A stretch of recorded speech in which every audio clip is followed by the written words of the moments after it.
亲爱的朋友们，欢迎来到微光夜读。我是南京医科大学的应届毕业生，现在在一家医疗器械公司下属分公司做直销员。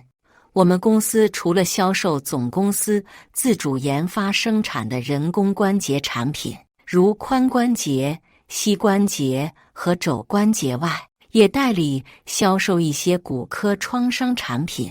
其实我原本应聘的是总公司的技术岗位，但面试我的人说，新人得先到市场锻炼锻炼，了解客户需求，表现好才有可能进总公司。于是我接受了这个直销员岗位，心想先尝尝经验再说。但是万万没想到，上班不到1个月，公司就发生了一起重大医疗事故。而我这个职场菜鸟成了这起事故的替罪羊。我记得很清楚，那天是周五凌晨4点多，我正做着春秋大梦，被顶头上司刘鹏的电话吵醒，叫我马上到公司，10万火急的样子。我赶紧起床，胡乱擦了把脸，骑着新买的小电炉来到公司。外面的大办公室漆黑一片，只有里间刘鹏的办公室透出来一丝亮光。我敲门进去，刘鹏正在打电话，看到我进来，啪的一声按下免提键，手术跟台蒋庆的声音传了出来，明显压着嗓门。怎么办？病人家属都围在门口，好多人，我们不敢出去。刘鹏，陆经理在哪？他在外面拦媒体。刘鹏沉吟了下，你们在几楼？2楼。医生准备怎么撤？他们从窗口逃掉了。我们的箱子太重，没办法从窗口走。我知道，箱子里装的是公司的手术器械包，少说值2万块钱。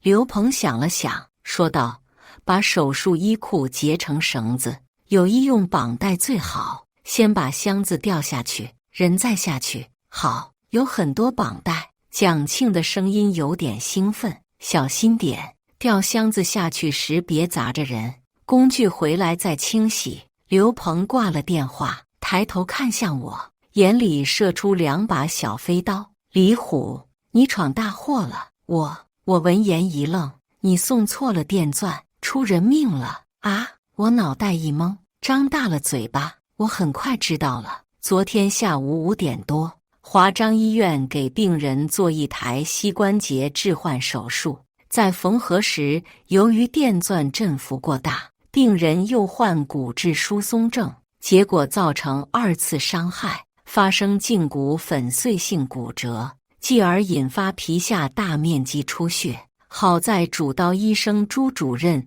当机立断，立马碎片重整，张力带钢丝内固定，钢板加压，泰缆环扎，又把病人流掉的3000多毫升血重新处理，输回到病人体内。手术整整持续了9个多小时，才算勉强挺过一关。事故发生的原因是我司的电动工具不适配，功率过大导致意外。这台手术原本是配 B 型 BF181 电钻，但我司送过去的是 C 型CF101，现场工作人员也没及时发现，最终发生意外。而这台手术物料是昨天下午我配送过去的，包括电钻，也就是说，我是罪魁祸首。刘鹏还说，发生这种事情，赔上一大笔钱是逃不掉了，公司还可能面临停业整顿，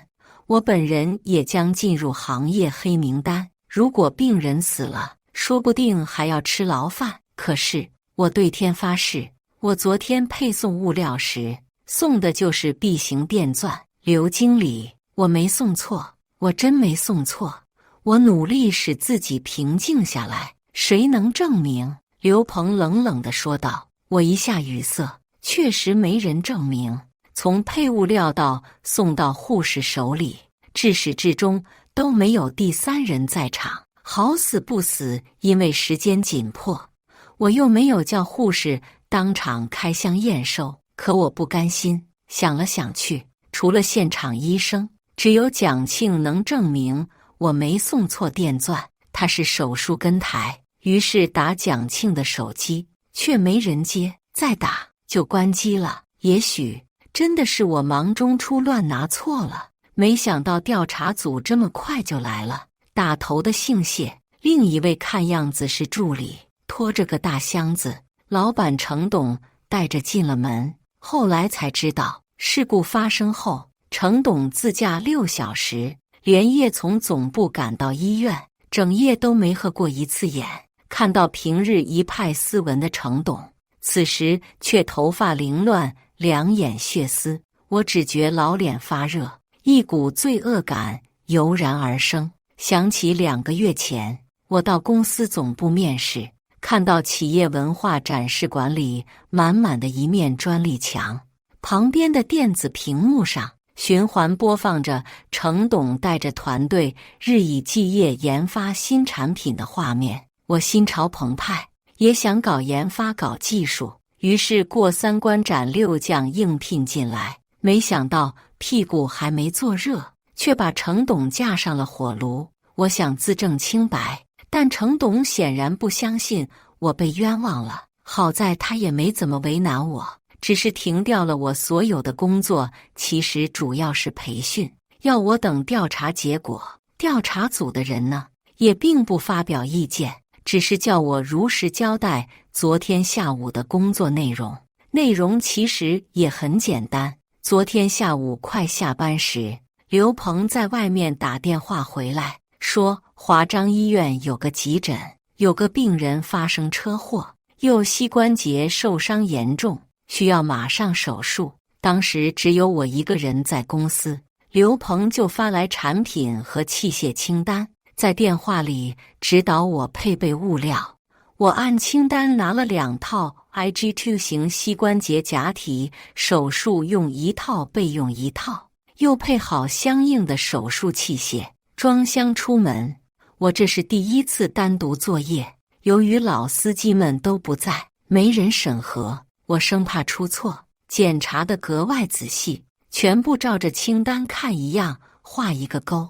为此耽搁了不少时间，搞得蒋庆打电话来催了2次。因时间紧急，来到医院后，我直接把箱子送到了2楼手术室门口，而不是按正常流程先送到器械科。接台的是器械护士秦文文，带着胸牌。送完出来吃了个晚饭，我就回住处刷了会剧，然后洗涮睡觉了。直到刘鹏一个电话把我叫到办公室，才知道出了这档子事。过程讲完，于助理打开大箱子，这时我已知道助理姓于，爆出遗料照片，要我一张一张签字确认。我一看，都是昨天下午我送到医院的手术器械，包括那把 C 型电钻，上面残留的血迹清晰可见。老实说，从外形来看，这把 C 型和我送出去的 B 型一模一样，但边上附着的一张把手微距照片，上面刻着的却是 CF101 标志，清晰可见。可我明明送的是 BF181。最后，其他的单子我都签了，唯独不肯签这把 CF101 电钻。我坚信自己没有拿错，除非我眼瞎。但刘鹏的话也没错，如果责任不在公司，我们绝对不可能自己给自己扣屎盆子。那么，是不是其他同事搞错了，栽赃到我头上？我脑海里第一个跳出来的就是刘鹏的名字。如果是他搞错了，栽赃给我简直不要太方便。但是这一切都是凭空想象，我没有任何证据。看来还得找到手术跟台蒋庆，才有可能搞清楚是怎么回事。但是蒋庆的手机一直关机，我就问内控总林路经理要到蒋庆的地址，骑着小电炉过去了。蒋庆其实并不在我们公司上班，而是在另一家赫赫有名的 Z 公司跑销售。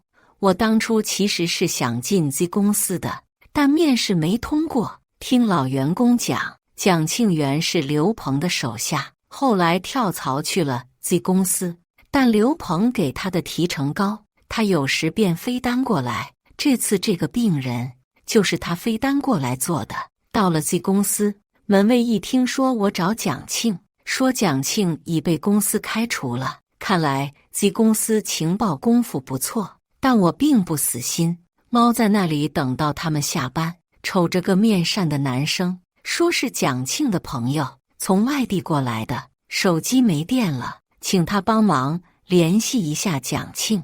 这男生倒也热心，打了下蒋庆的手机，也是关机。回到公司，我又去找陆经理，请他想办法找到蒋庆，现在只有他能帮我了。没想到陆经理却让我学蒋庆，一走了之，说反正有公司兜底，此时不走，难道等着交钱罚款？我知道他是为我好，但我还是拒绝了。老实说，我不止一次想过跑路，但这样一来，我的未来算是玩完了。想到一家人含辛茹苦供我读书，想到自己寒窗苦读的17年，我不甘心就这样喂了狗。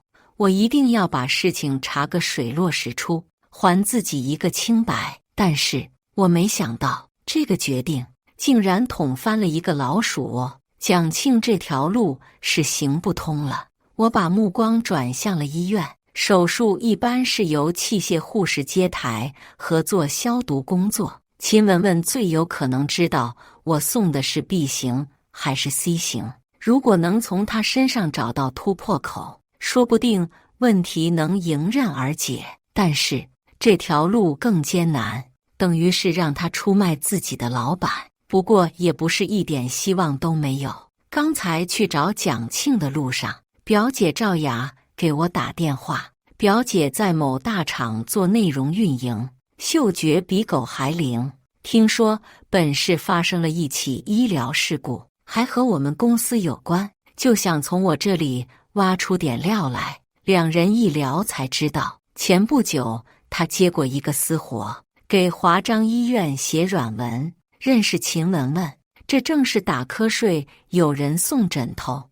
我赶紧叫表姐介绍我和秦雯雯认识，但表姐说自己是搞媒体搞互联网的，担心秦雯雯对她有戒心，而我也千万不能透露自己的真实身份。好在那天送台是晚上，口罩戴得严严实实的，连说话的声音都有点瓮声瓮气。两人商量了下，很快决定还是由我自己亲自出马为好。赵雅打听到秦雯雯还没有男朋友，提议我扮作高富帅追求秦雯雯。虽然这样做有点卑鄙，但一时也想不出更好的办法来。当然，这事还得赵雅牵线。赵雅不知用了什么花招，很快和秦雯雯打得火热，然后要介绍刚从海外学医归来的我和秦雯雯认识。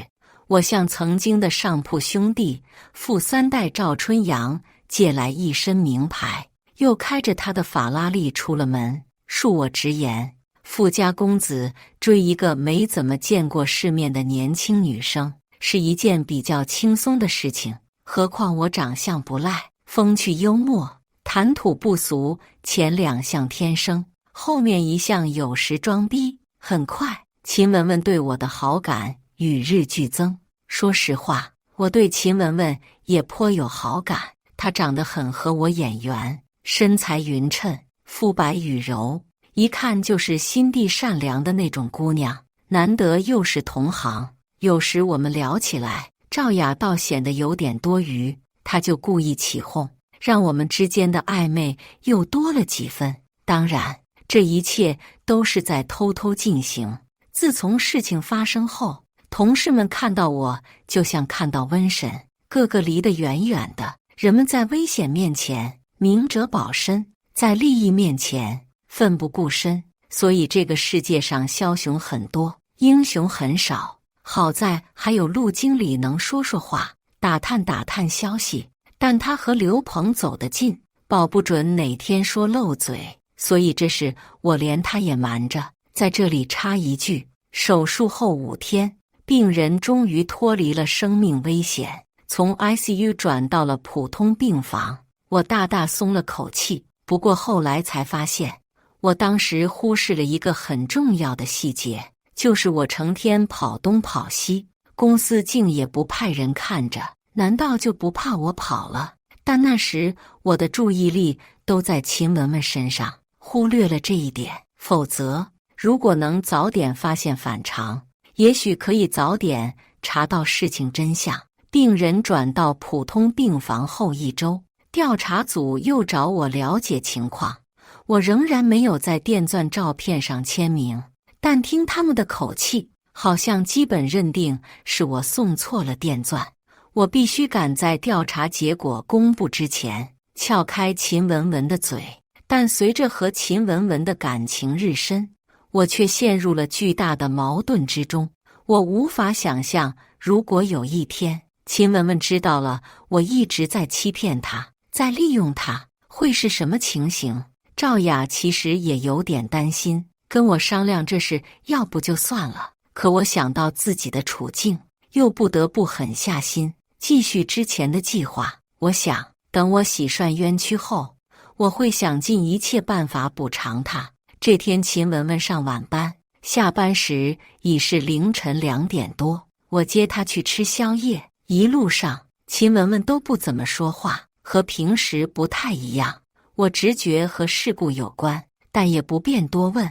两人进到一家海鲜店，借着灯光，只见她双眼有点浮肿，好像哭过。我心里一紧，问她怎么了。起初秦雯雯不吭声，几杯酒下肚后，她平时不喝酒。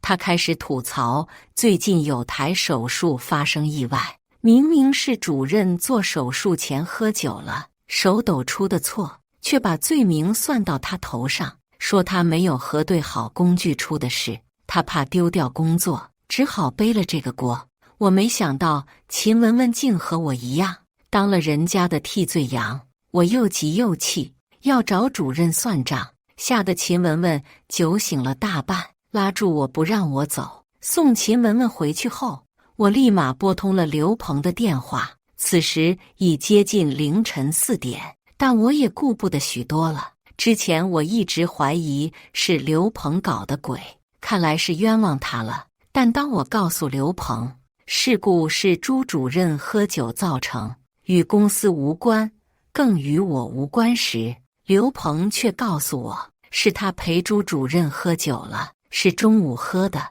但没想到朱主任喝上头了，一直到下午进了手术室，酒还没全醒，于是临时换了主刀医生。也就是说，事故和喝酒没有直接关系。难道是天要灭我？但是作为一个读了5年临床医学的人来说，我深知术前喝酒多么可怕。朱主任敢这样做，肯定不是第一次，如果不加以阻止，也绝对不会是最后一次。我跟刘鹏说，还是要向调查组反映情况，说不定还能为公司减轻责任。不料刘鹏一听，却不同意。如果我们去举报，公司损失就大了。我感到疑惑，损失什么？失去华章医院这个客户，一家3流小医院而已，丢了就丢了，有什么可惜的？刘鹏在电话那头咳嗽了2声，说道：李虎，你刚参加工作，很多事情你还不了解。别看我们生意很好的样子，但是经常连工资都发不出，你知道为什么吗？我还真不知道。虽然入职才1个月出头，但我能看出公司业务很不错，感觉每天都在招兵买马，扩张市场。李虎，这样反正也睡不着了，我马上到公司，你也过来，我跟你好好讲讲华章医院的情况。半小时后，我来到办公室，刘鹏已经在那里等着了。一见我进来，就把一本厚厚的文件夹扔到我面前，说道：你先看看。我翻开一看，我虽然不懂财务，但能看出这是华章医院的应收账款，总计有465万之多。你知道吗？如果我们去举报朱主任，这些钱就打水漂了。刘鹏叹了口气，一脸懊恼。啊，为什么呀？我有点摸不着头脑。你再看看这些账款日期，我又翻了翻，有些是2年前，有些是5年前的，有些甚至有8年了。最近的一笔发生在上周。我们这种公司最怕医院换人，一换人，之前的账就没人认。刘鹏说道，我们做进华章医院8年，8年里他们换了3查主任，朱主任是第3查，每换一查，前任主任留下的账目就都变成坏账，很难收。接下来刘鹏告诉我，事故发生后，朱主任就要他帮忙隐瞒喝酒的事。刘鹏心想，事故确实是我们的电钻有问题，是逃不掉单主责的，不如跟朱主任做个交易，让他把前面的8年老账都签字确认，让医院领导把我们的账都给结了，把损失降到最小。我仔细想了想，刘鹏说的没错，这确实是一个收账的好机会。刘鹏给我倒了一杯茶，说道，只要你肯和我打好配合，我会说服程董不罚你，否则至少得罚几万吧。你不方便在这里做了，我介绍你去我朋友的公司上班，他们是做保健器械的，那可是朝阳产业，很有发展前途。同样的职位，薪水比我们可高出不少，我有时都想跳槽过去。我看着刘鹏，脑子里开始活动开了。刚进公司时就听到同事八卦，说刘鹏和陆向南一直在争分公司总经理之位，他要真能帮老板把100年老账要回来，免我这点处罚还真不是问题。我看向手里的茶杯，棕黄色的液体正丝丝往外冒着热气，也许换个地方重新开始是更好的选择。李虎，你是聪明人，咱们就这样定了。刘鹏知道我心动了，拍拍我的肩膀，等把钱收回来，我争取让程董给你发点奖金。我最终答应了刘鹏的请求，但是秦雯雯却失踪了。当天下午快下班时，我给秦雯雯打电话，约她一起吃晚饭，结果她手机关机了，发微信过去，发现她把我拉黑了。我马上意识到我被刘鹏出卖了，我跑到刘鹏办公室，没人，又跑到3楼找，也没找到，却碰到陆向南。陆向南说，刘鹏上午接到程董的电话，说是调查组那边有事，就出去了，到现在也没回来。我又打电话给赵雅，赵雅叫我别急，她找人问问情况，可我等不及，骑着小电炉跑到华章医院找，问了几个人，都说不见秦雯雯，我就又去她住处找，也没人，正焦头烂额。赵雅打来电话，说秦雯雯调到药房去了，说医院为保密起见，在调查结果出来之前，不许她和外界接触。我稍微心安了些，不过这时我还没有怎么往坏处想，心想刘鹏和朱主任，一个想收账，一个想逃责，抱团取暖也情有可原。不过我还是觉得很对不起秦雯雯，于是给她发了一条长长的道歉短信。我不奢求她能原谅我，我只是想让她知道，刚开始我确实是抱着利用她的目的，但是现在我是真的爱上了她。当然我也知道，我说再多也没用了，她现在肯定是伤透了心，不可能再原谅我的了。接下来2天我都没去公司，就窝在出租屋里看剧。第3天睡到太阳晒屁股，睁眼一看，有好几个未接电话，都是刘鹏的。再看微信，也有刘鹏发来的，点开一看，说有好消息，官方调查结果出来了，事故定性为医院管理疏忽大意，物料核检不严谨，华章医院是施术方，负主要责任，我司负连带责任，除承担一定的赔偿金外，还要停业1个月进行内部整顿。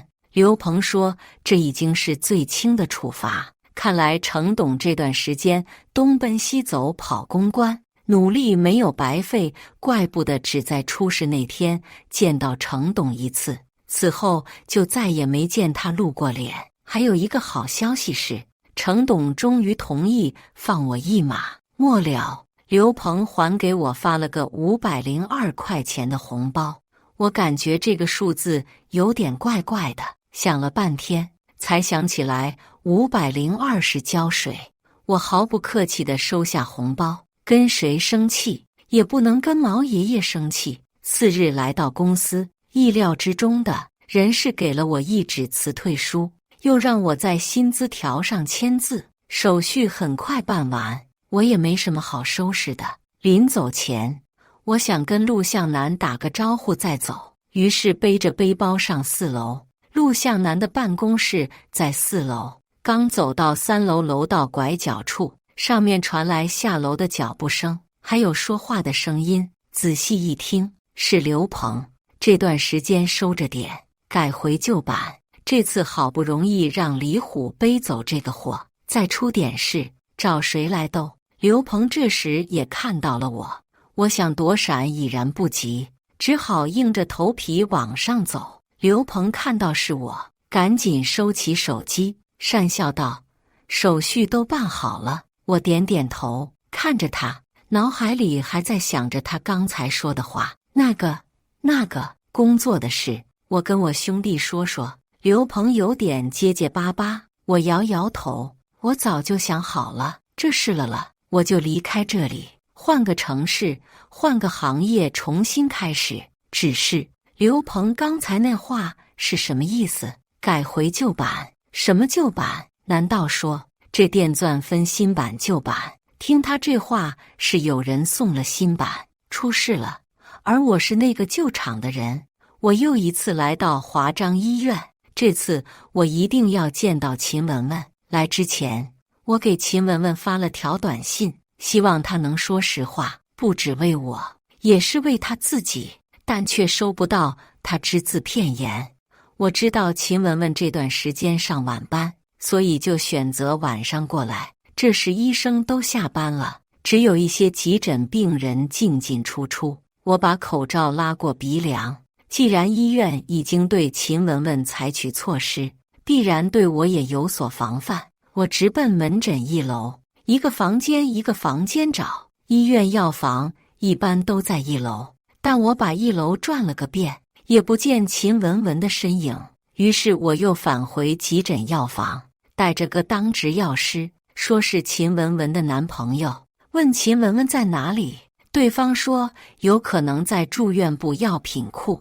我赶紧跑到住院部，住院部在门诊楼后面的一幢大楼。我找来找去，最后在1楼北面看到一扇白漆大门，上面挂着药品室的牌子，玻璃窗里透出亮光。我贴过去往里看，果然看到秦雯雯在里面，推着小推车像在找药。我大喜，心想这次无论如何要让秦雯雯和我统一战线。我正寻思如何说服她，这时只见一个矮矮胖胖的中年男医生从货架后方过来，看样子在和秦雯雯讲话。秦雯雯推着小推车往旁边让，那男医生忽然伸出一只手，暗戳戳在秦雯雯屁股上捏了捏。秦雯雯打了个哆嗦，推着小推车要走，男医生却屁股一挪上前，裆部蹭向秦雯雯大腿。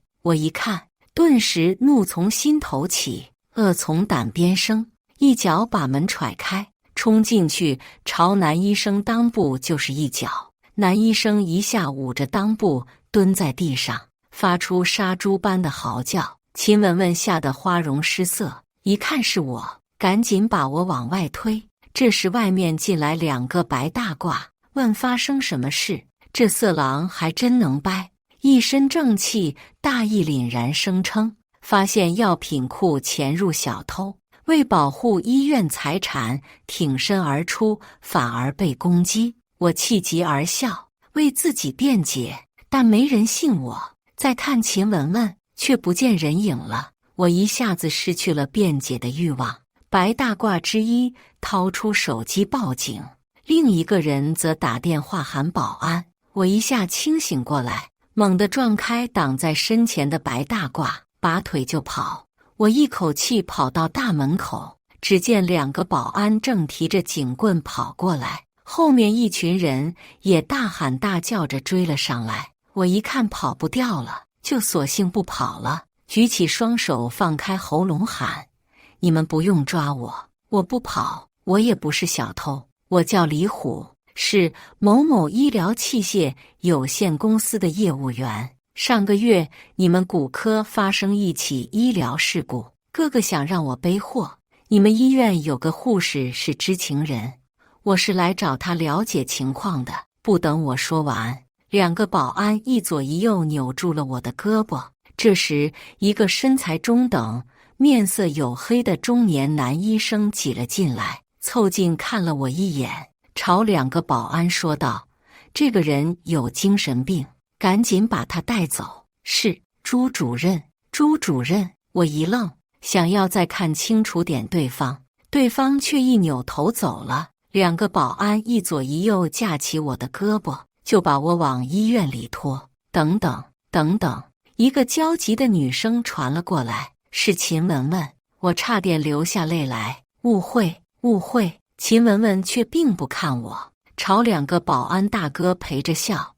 他是我男朋友，我跟他闹了点别扭，躲他，他找不到我人，急疯了。保安一看是医院同事，犹豫了下。秦雯雯一把将我扯过来：发什么神经啊？你想让我丢掉工作呀？秦雯雯把我送出医院大门，扭头就往回走。我看着她的背影，鼓起勇气喊了句：秦雯雯，不管你怎么看我，但我是真的喜欢你。秦雯雯没有回头。媒体能载舟，亦有覆舟。当到夜里，有关华章医院的负面新闻铺天盖地。什么华章医院爆出手术事故，新人背货讨要公道，却被当成神经病；华章医院护士值夜班被上司性骚扰，境遇梁上君子见义勇为出手解救；华章医院1个月前手术事故现在怎样了？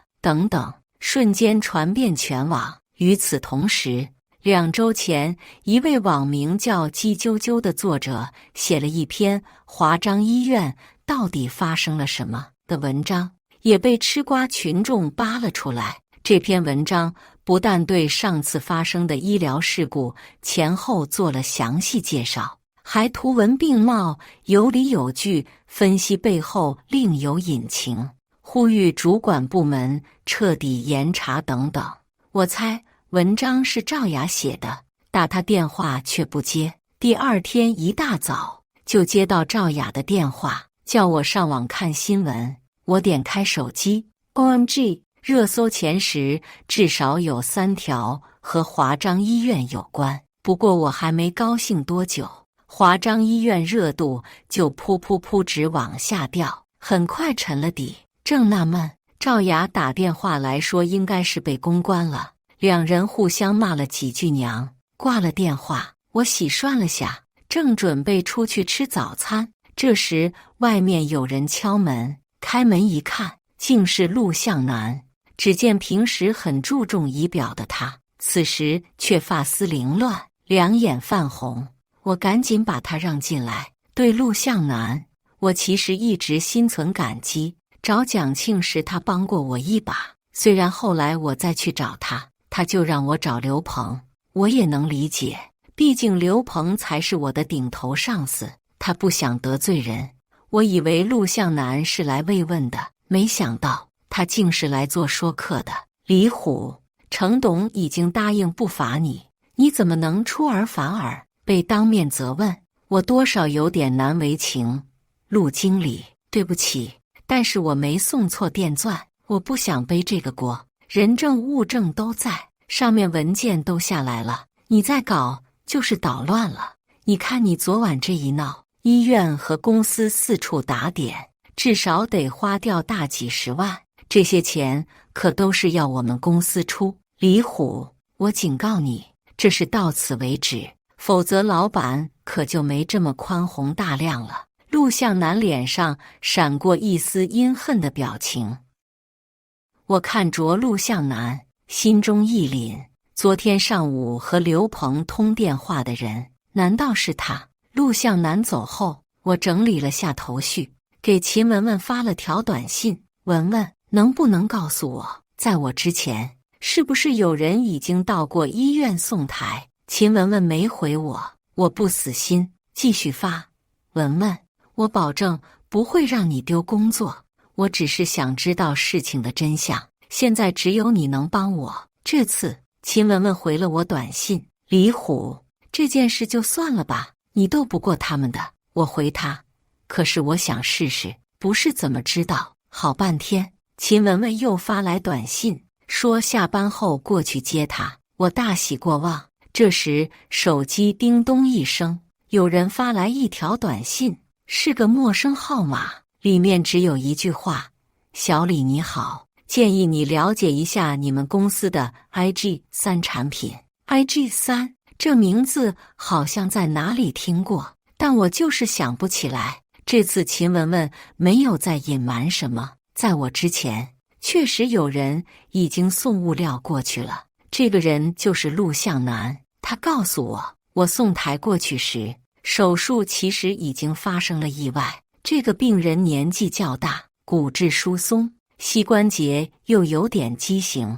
雪上加霜的是，朱主任中午喝酒了，余醉未醒，拿电钻手抖，结果造成胫骨粉碎性骨折。蒋庆就给刘鹏打电话重新送台，重整手术。也就是说，我出的这次台是去救场的，而之前送台的人，也就是陆向南，才是元凶。而刘鹏之所以愿意当他帮凶，让我背锅，我想无非是陆向南给了他什么好处，比如不跟他争总经理。事实如此清晰地摆在我面前，我却没有多少胜利的喜悦，因为我没有证据。秦雯雯说，陆经理送台时是另一个护士值的班，我送物料过去时，他刚交上班，唯一的办法就是能让之前那个值班护士开口。不过秦雯雯说她早就问过了，人家不会说的。我想想也是，秦雯雯愿意开口，纯属幸运。两人一起吃了个简餐，我送秦雯雯回医院值班。到了医院门口，我忽然想起 IG3 的事，就问秦雯雯有没有听说过这个产品。没想到这一问让我大吃一惊。秦雯雯说，陆向南之前送的产品就是 IG3， 发生意外后叫我重新送台，送的是 IG2。 他也有点摸不着头脑，但因为自己很少跟朱主任的手术，和他并不熟，又是领导，也不敢多问。难道刘鹏说的新版旧版根本就不是指电钻，而是指 IG3 和 IG2？ 我想破了脑袋也想不出个所以然来，最后决定直接向程董汇报。老板查这事比我这个菜鸟方便多了。分手时，我向秦雯雯保证不会让他丢了工作。我想这是我们公司的内部管理问题，跟他没有关系。不料秦雯雯却让我想怎么做就怎么做。她准备辞职，我看着她，内心涌起一种想即刻拥她入怀的冲动，但我还是忍住了。除非事情能水落石出，否则人家就是愿意跟我好，也是跟着我受苦受难。我拨通了程董的电话，说要举报2位主管。程董一听，说他马上回来，他现在在华章医院，要我在公司等他。事故调查报告下来后，程董就回了总公司。看来昨晚的事还真闹得挺大的。我骑着小电炉来到公司，程董还没回来，我就站在走廊里等了会觉得无聊，就踱到3楼。这时有个陌生男人扛着个大纸箱从仓库里出来，可能是箱子装得太满没封上口，噼啪一声掉出来个产品盒。我估计是总公司过来的人，就上前帮忙捡，眼睛不经意间看了眼盒子，只见上面写着 IG3字样，我心中一动，说道：“要不我帮你一起抬吧？”对方迟疑地看了我一眼，我忙自我介绍：“我是刘鹏刘经理的手下，销售部的。”行，那谢谢你。这个多层办公楼有点老，没有电梯，我们就抬着纸箱下楼去车库。怎么，这产品要拉回去？我假装不经意地问道。陌生男人点点头，也不说话。到了车库，我帮他把箱子抱进车子后备箱，趁他不注意，迅速拿出个盒子揣进怀里。陌生人开着车子走后，我掏出盒子仔细看，只见盒子一面贴有临床试验的标签，我一下全明白了。我早就听说过，有的不良商家为了节省成本，把临床试验产品直接上线用在病人身上。仔细想想，这次十之八九是这种情况。他们把临床试验品 IG3用在病人身上，不料手术发生意外，他们害怕事情败露，就叫我送 IG2 过去，并顺便嫁祸于我送错电钻。而作为医科生，我深知前者行为已经触犯刑律，而后者属作业失误，性质不一样。不得不说，这一招真是一箭三雕，天衣无缝啊！老板是不能见了，因为这种事，不管是刘鹏还是陆向南，就是借10个胆子给他们，也不敢这么做。这肯定是程董的旨意，而给病人用临床产品，更不可能瞒过朱主任。那么就只有一种可能，他们本来就是一伙的。我急忙朝外走，这是得直接向调查组报告，但是已经迟了。这时程董的车正从外面开进来，他在车里看到我，探出头跟我打招呼，我拔脚就跑。这个时候我最怕见到程董，程董在后面喊：“喂喂，李虎，你跑什么？”我一口气跑出车库，一看程董没有追出来，稍稍松了口气，转而怪自己太沉不住气了。他还以为我傻 X 呢，这一跑反而让他生疑了。这么一想，我加快脚步，一口气冲到车棚，骑出小电炉，一溜烟跑了。不过我也不敢回住处，更不敢去找秦雯雯，我不想给她带来任何麻烦。最后我骑进一片居民区，又七弯八拐来到一个小胡同，看看前后，心想他们不可能追到这里来。赛季靠边停下，掏出手机给于助理打电话。我之前把他的电话存手机里了，手机显示有10来个未接电话，有程董打的，也有刘鹏和陆向南打的。我调出于助理的电话，正要拨出去，这时手机响了，是刘鹏打过来的。我心想接也无妨，看他怎么说，于是按了接听。李虎，你先回来，程董想跟你谈谈。刘鹏声音急促，透出恳求的意味。我冷笑一声，你们害得我好苦，还有什么好谈的？正要挂电话，刘鹏说了句：“你东西落了，程董捡到了。”我一愣，摸摸身上，又翻遍身上所有口袋，盒子不见了。我按刘鹏发来的定位，来到公司附近一间茶室，进到包厢，刘鹏不在，只有程董一个人在里面抽雪茄。茶桌左手放着那个产品盒。程董见我进来，灭了雪茄，热情地请我坐下，又给我倒茶，一如既往的和蔼可亲。他看到我眼睛一直盯着盒子，就打开盒子，拿出里面的吸塑包装盒递给我，里面躺着的正是 IG3。你能看出它和 IG2 的区别吗？程董喝了口茶，眯着眼睛问道。之前我一直没拆盒子，是不想破坏证据，所以这是我第一次近距离看到 IG3 的真面目。说实话，光看外表还真看不太出。不过仔细看还是有所差别，两者内衬的颜色不一样。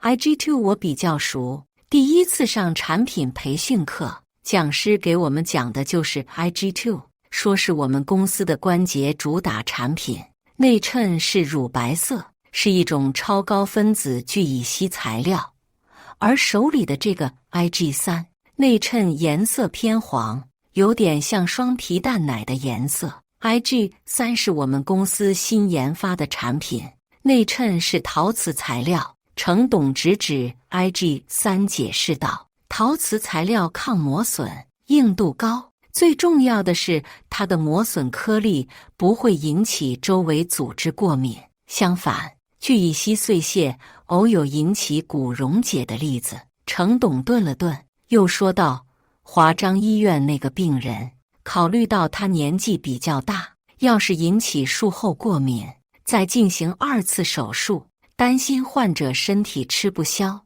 所以刘经理和陆经理决定用 IG3， 也是为患者的健康着想。但是 IG3 还没做临床，怎么能直接给病人用呢？我说道。李虎，这次只是意外，我们也一直在改进。程董说道，新版无论材质还是设计都符合国际标准。这次事故也让我们发现了设计上的一点瑕疵，外杯弧度还要稍微再往里收一点点，最大程度避免对外挤压组织，减少造成骨骼位移甚至骨折的风险。我倒抽一口冷气，感情这是拿病人当小白鼠，还要病人自掏腰包。事已至此，我就打开天窗说亮话。程董又拿出根雪茄点着，抽了口，说道，别人都以为做医疗、做器械很暴利，但是只有做了这一行，你才会知道有多难。研发2-3年，做出来2-3年，注册又1年，卖出去至少又1年，要收回钱来又不知道要多久，而且临床投入最大，买样品做对照组，打点医院病人各项费用下来，一个新产品从研发到生产到收回成本，少说也得200万朝上。但我们也不能这样做呀。我一听心有戚戚，但一想到自己差点被这锅砸死，心肠又硬了起来。不然呢？我们公司虽评上国家高新企业，有补贴，但也是杯水车薪啊。科技研发行业融资又难，不这样，公司怎么存活？怎么继续搞研发？又谈何发展？更不用说走出国门了。程董神情复杂，我一时语塞。这确实是个问题，但是再怎么样也不能拿病人的生命和健康开玩笑。我悠悠开了口，呵呵，李虎，我年轻时想法和你一样。程董自嘲地笑笑，这样为了公司几百张嘴有饭吃，我给你200万，这事你就烂在肚子里，给别人一条活路，也是给自己一条生路，怎么样？看着程董殷切里透着乞求的目光，我忽然意识到，我正在经历的，蒋庆一定也经历过吧。见我不吭声，程董说道，给你3天时间考虑，你好好想想，是要钱还是……后面的话他没有说下去。不管他说什么，我当然要钱，而且是200万。我说了，跟谁过不去，都不要跟毛爷爷过不去。我开着新买的凯迪拉克去接秦雯雯下班，她那天交了辞职书上去，却被副主任扣下了。她想，反正一时半会也找不到合适的工作，医院不赶她走的话，就先坐着。来到医院，没见秦雯雯出来，我就开进去，找了个位置停好车。这时接到秦雯雯的电话，说有个病人临时出了点状况，让我在外面等等他。我坐在车里，透过车窗看着医院的白色大楼，忽然想起了那个病人。听秦雯雯说，病人的命是救回来了，但是膝关节强直，以后都不能弯曲了。之前我因为怕被认出来，一直没敢去看，现在忽然想进去看看。我问秦雯雯要到病人的病床号，来到骨科住院部5楼，病房的门开着，我假装找人，探头探脑进去，只见一个60、70岁的老人，在一位老婆婆的帮助下，正拄着拐杖，一步一跳艰难地锻炼。老人满头白发，骨瘦如柴。老婆婆以为我是来看临床病友的，说道：“小伙子，你来迟了，他们昨天出院了。”老人头也不抬，拄着拐杖，佝偻着腰身继续跳，一边跳一边吭哧吭哧喘粗气，还时不时发出激烈的咳嗽声。我牵牵嘴角，想说什么，却什么也说不出来。我知道，不管他怎么努力，以后都只能这样跳着脚走路了。有些事情对你是一场意外，却是别人的余生。晚上躺在床上，闭上眼睛，那个骨瘦如柴、佝偻着腰身的背影又在我眼前跳来跳去。我想，如果不是这场意外，他现在应该是躺在自家松软的席梦思上，和老伴商量着明天早餐吃什么，买点什么菜，或者检查一下闹钟，明天送小孙子上学，不要迟到了。送好孙子，顺便去菜市场溜达溜达，买点下酒菜回来，然后找同伴们搓搓麻将下棋，含饴弄孙，自得其乐。可是现在，他就只能拄着那根拐杖跳来跳去，一直跳到生命的终结。类似的事情，不知之前发生过多少，以后又会发生多少。我的一心一阵紧缩，一夜无眠。第二天一大早，我拨通了于助理的电话。尾声不久，程浩、刘鹏和陆向南和朱正仪等人悉数归案。后来听说蒋庆也投案自首了。1个月后，我接到 Z 公司老板的电话，邀我入职，说感谢我为行业清洁做出了贡献。原来 IG3事件曝光后，行业掀起自查风暴，各大医院纷纷改向正规医疗器械公司采购，而像钱东家这种为了战胜对手，竟和某些利欲熏心的医生相勾结，以病人的健康为代价违规操作，得以低成本进入医院，劣币驱逐良币，一直被同行所痛恨和不耻。如今终于受到应有的惩罚。一天，我和秦雯雯来到一家土菜馆吃饭，一个高高瘦瘦、戴着金框眼镜的男人走了进来。秦雯雯上前打招呼，又跟我介绍说这是他们新上任的骨科主任沈主任。我听说过这个沈主任，之前听刘鹏他们八卦讲过。沈副主任外号千年大副，每次主任位置空了，都以为他要升，结果每次都有空降兵。看来这次终于如愿以偿。沈主任听完秦雯雯介绍，伸出手朝我眨眨眼，伸出手：“小李你好，小李你好，好熟悉。”我忽然想起了那条匿名短信，感谢大家的观看。本期故事精彩吗？欢迎大家在下方评论区吐槽。如果你喜欢这类故事，记得点击订阅微光夜读，并分享给更多的人，这会对我帮助很大。